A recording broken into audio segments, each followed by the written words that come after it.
Standing here in the midst of this bustling modern street, it can be difficult to imagine that this town, the town of Onagawa, was once on the front line of the tsunami that struck on March 2011. At 2:46 in the afternoon, just 50 miles from where I'm standing now, a magnitude 9 earthquake triggered a devastating tsunami which swept through the bay and washed away the entire town. In the space of a few hours, the tsunami, with waves of up to 15 metres high, destroyed 70% of Onagawa's buildings and claimed the lives of 827 people, almost 10% of the town's population. Looking at the images of the aftermath, you might easily wonder how the locals here could have possibly hoped to recover from such a disaster.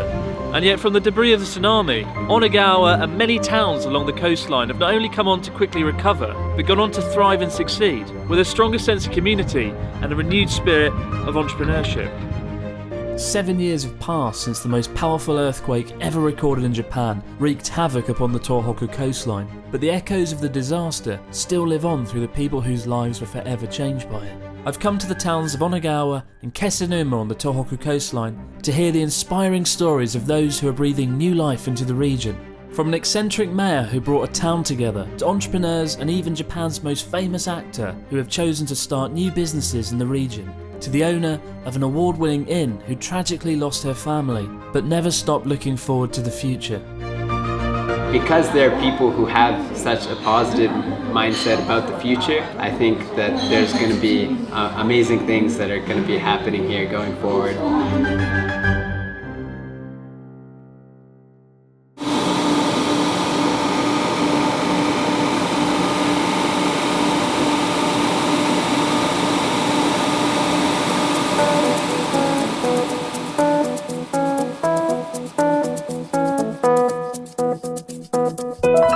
Yosuke Kazuya owns his own workshop called the Glide Garage, designing handcrafted luxury guitars. Originally from the distant island of Tanegashima at the Japanese mainland's southernmost point, Yosuke moved 1,000 kilometers north to the town of Onagawa to start his new business.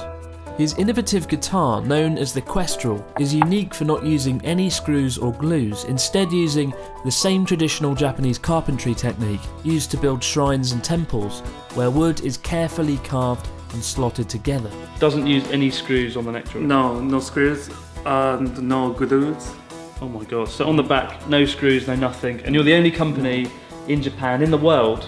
who's doing this, who's using this system? Yes. It was designed in collaboration with Ken Okuyama, one of Japan's most celebrated industrial designers, who previously masterminded the Enzo Ferrari. Mm-hmm. So the guy who's designed Ferraris is designing your guitars? Yes. So you know they must be good then.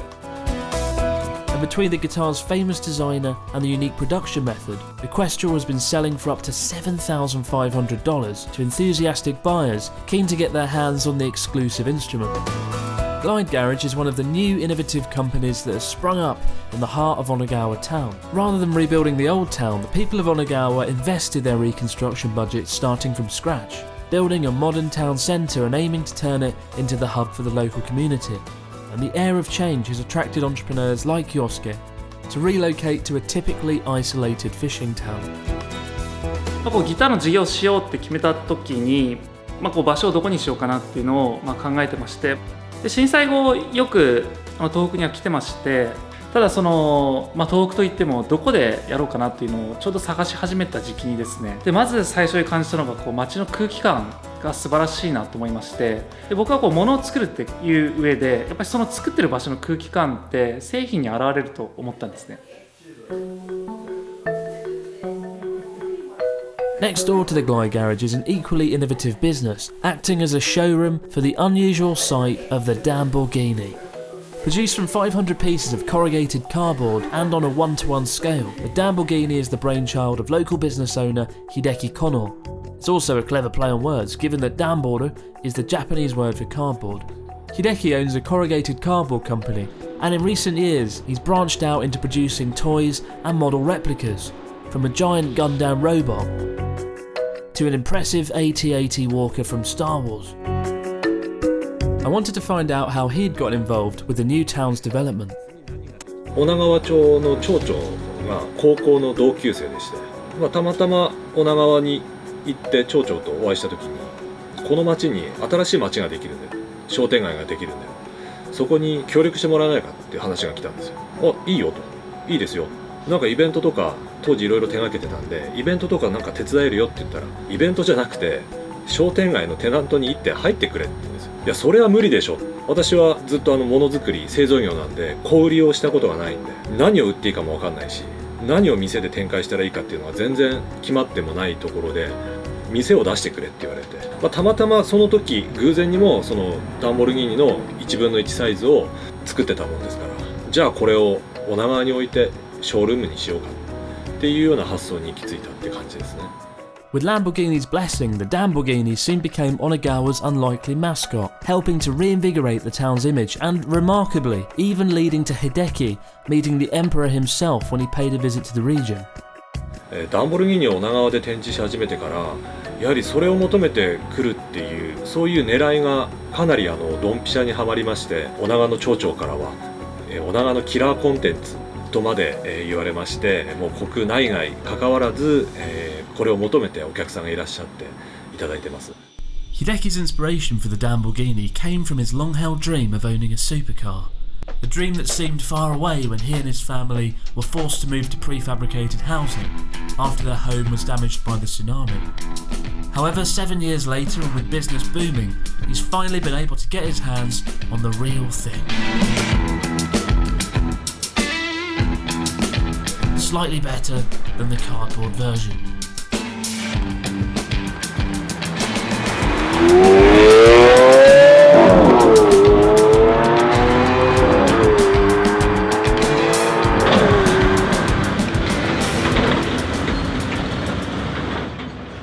Becoming the mayor of a town that's been almost completely destroyed is no easy task, and yet Yoshiaki Suda put himself forward for the challenge in the months after the tsunami in his hometown of Onagawa. I met him overlooking the construction site of the new waterfront, which is still being terraformed and raised several metres as a preventative measure for future tsunamis. 街をですね、もう一度作っていくという時に、本当街の 70% 以上が壊滅するようなところからスタートしたわけです。だからこそこの新しく作る街っていうのはもう全国民の税、それを元にしての国からの予算ということになるわけです。そうするとそのお金っていうのがちゃんと意味のある形で将来までつながる街を作ることで、ですね、震災のあった直後に中学に入学した世代がまず私たち大人に対してプレゼンテーションをしてくれたんですね。その中で一つがあそこに倒れてるビルが一つありますけれども、ああいうのは残そうだとかで、自分たち自身がアクションを起こして何かをやっていくという中で1000年後にメッセージを伝えていくために石碑に命の石碑という名前のそうですね、2011年こういうことがあったと、何があってもとにかく逃げてください、逃げない人がいたら手を引っ張ってでも逃げてくださいと。で2000年後の皆さんに今の女川町どうなってますかというふうにですね、あいつらの未来を俺らの世代でもうどうしようもねえよとか言って奪っちゃいかんよね、そういうふうに奮い立たせてくれたのはやはり彼らでしたね。Whilst Yoshiaki is trying to attract new people to Onagawa, in the nearby city of Ishinomaki, there's an entire industry attempting to attract younger generations to their profession through some unusual entrepreneurial initiatives. The profession of being a fisherman is becoming less and less popular to younger generations. With that in mind, the local fishermen have launched a brand known as Fisherman Japan to showcase the more exciting and adventurous aspects of the trade. Last year they launched a somewhat unconventional service that went viral online called Fisherman Call.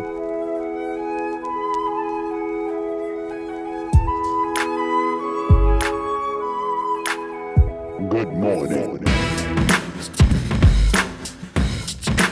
So the idea is, if you're a lazy student or somebody who's struggling to wake up in the morning, you choose the time you want to be woken up and select your fisherman, and then the next morning the fisherman who's out there somewhere working in the Pacific Ocean will drop you a line, yes, pun intended, and wake you up and maybe even show you what he's caught. I mean, it does sound a bit gimmicky, and yet there's something quite nice about connecting two different people from different backgrounds and professions through the difficult daily task of waking up in the morning. My next stop is Kesennuma, a port town further north which suffered extensive damage, and I've come to hear how Japan's most internationally recognisable actor, Ken Watanabe, came to open his own restaurant in the town in the years after the tsunami.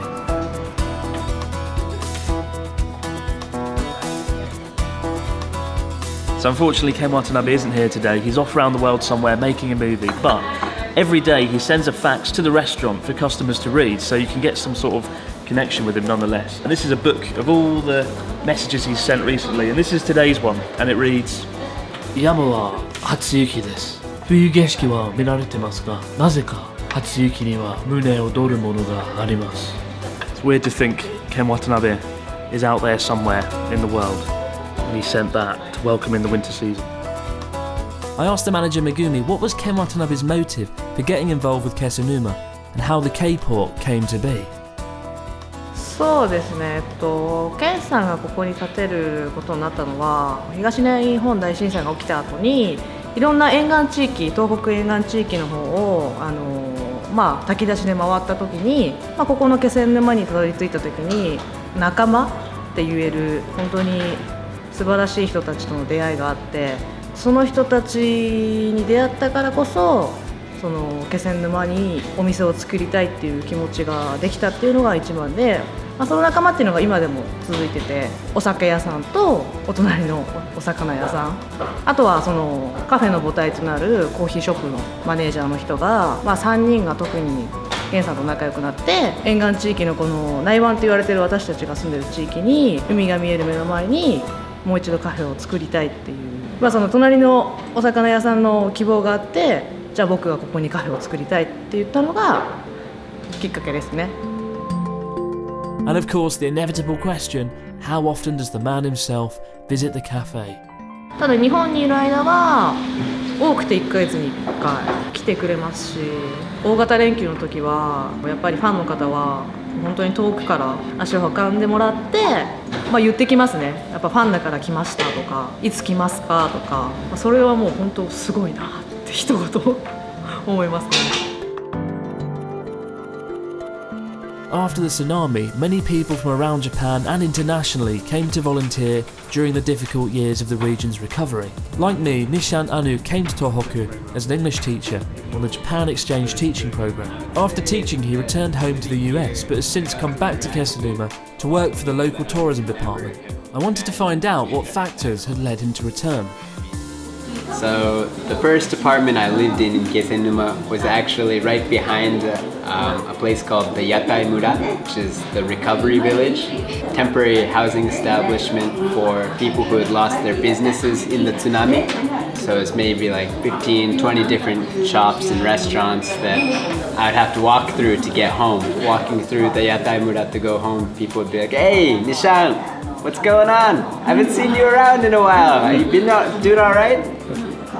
Come in, have a drink. I got a fish for you, man. Come eat this fish." And then I'm like, oh, this is beautiful. I'm home. If you spend time in Kesennuma, it's a mindset you'll find in abundance, a friendly, optimistic attitude that can often feel at odds with the scale of the disaster and what the people have been through. Ichio Kano is the energetic owner of the Tsunakan Minshuku, a traditional Japanese bed and breakfast. The Tsunakan has a reputation that stretches far beyond Kesennuma and Tohoku, on account of Ichio probably being the world's friendliest person. Oh, hello! Nice to meet you! いらっしゃいませ。何でしたっけ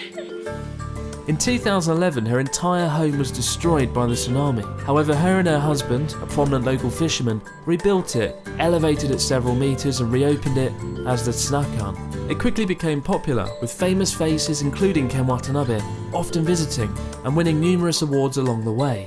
Wow, Ken Watanabe, he sat right here. And then apparently, he fell asleep like this. Ichio became a pillar of the local community in the years following the tsunami. ここに偶然あるのは、たまたまあるのが私のお面です。じゃじゃじゃーん。これはね、なんか私が留守の時にスタッフがこれをかぶって一応になりきっておかえりなさいとかね、いってらっしゃいとか、はーい。This is it. これは誰でしょう。はーい。これね。これ2015年ですねに、ベストヒルビューティーオブ2015ジャパンガイドで日本の一番来たい場所で1位になりました皆さんぜひお越しください民宿というのは、地元のここの唐桑半島っていうところは海の牡蠣とかホタテとかワカメの養殖がすごく盛んなところで、海の幸を、すぐ食べられる、そういうお宿ですね。そう私に会いたいって言ってくださるお客様が実は本当に多くてなんで私なんだろうって思うんですけどきっと一応さんにまた会いに来て元気をもらうんだって言ってくれる言葉にヒントがあるのかなって。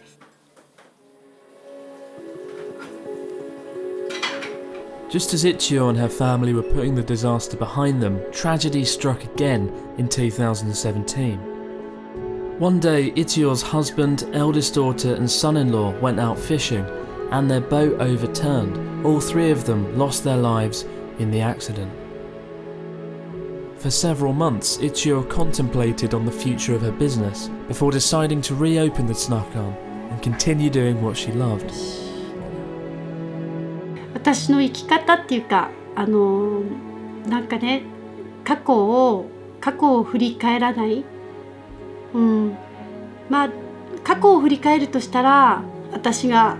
70、80のおばあちゃんになった時か、もしくは世に行く時かなとかって思ってるんですけど、もう過去にこだわらずでなんか未来をあまり考えててもそうならないことになるとそっちの方がショックなので先もあまり考えずで今この瞬間を生きるっていうことで私は生きてます。When people think of the Tohoku coastline, often they still picture those same images we all saw on our screens in March 2011. But today, if you visit the region, you'll find that quite the opposite, that people carry a strong sense of optimism for the future. Their stoic attitude towards the worst imaginable circumstances is not only inspiring, but a testament to the strength of the human spirit. Obviously, a disaster is not a positive thing, but I think the unique spirit of the people here is that they've sort of taken the positives away from the disaster. The disaster happened and there's nothing we can do about that, but where do we go from there?